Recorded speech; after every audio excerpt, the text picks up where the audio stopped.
Ngiyabona utso Vilakazi uthi coach must be fired. Yo, angaze ngezwa enhle sisaqala unyaka usaqala utso ngathi usase ku December. He's a coach ngaleso sikhathi unama badge. Why anga coach namanje? Why anga coach? Why utso unga coach mfana kithi? Somewhere nje sikubona ucoach because unama badge. Hayi reckless mfana kithi the way ukhuluma ngakhona I'm sure nalentwana ezidlala manje uzoluza respect kuwe. I mean ucoach he has done so much. He lose now uyakwazi lokho. Now uyakwazi we've played the game. We win with some, we lose some. So I need to address you direct manje nale show yenu le. Uyabona criticizeayo nje kuphela only negative things kuphela and you don't follow ngama facts. Ngihlale ngisho awunama facts. Khona manje uthi uHugo Broos kumele acoshwe. Acoshelwe ini?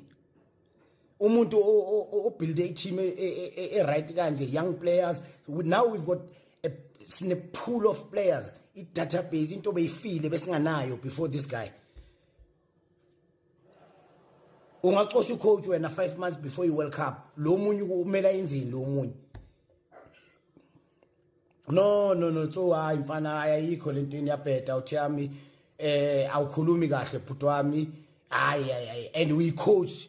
I don't know if abantu bayazi we coach njani ekhuluma so.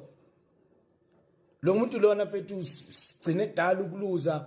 I don't care ukuthi ubani uthini. I mean isithunzi sethu our dignity mfethu as South Africans gents sibuyile stadium bekungasayiwi bafana bengabukelwa before uHugo Broos empty everyone knows that but look at manje ibafana bayadlala everywhere full house noma kasi full house but abantu they go stadium they support.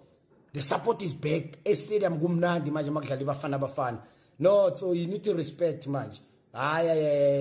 You don't respect our head coach when at all. No. You don't respect Proam. We coach when why are you not coaching manje? Even NFD or Whoopie, whatever, ABC, sikubona win league.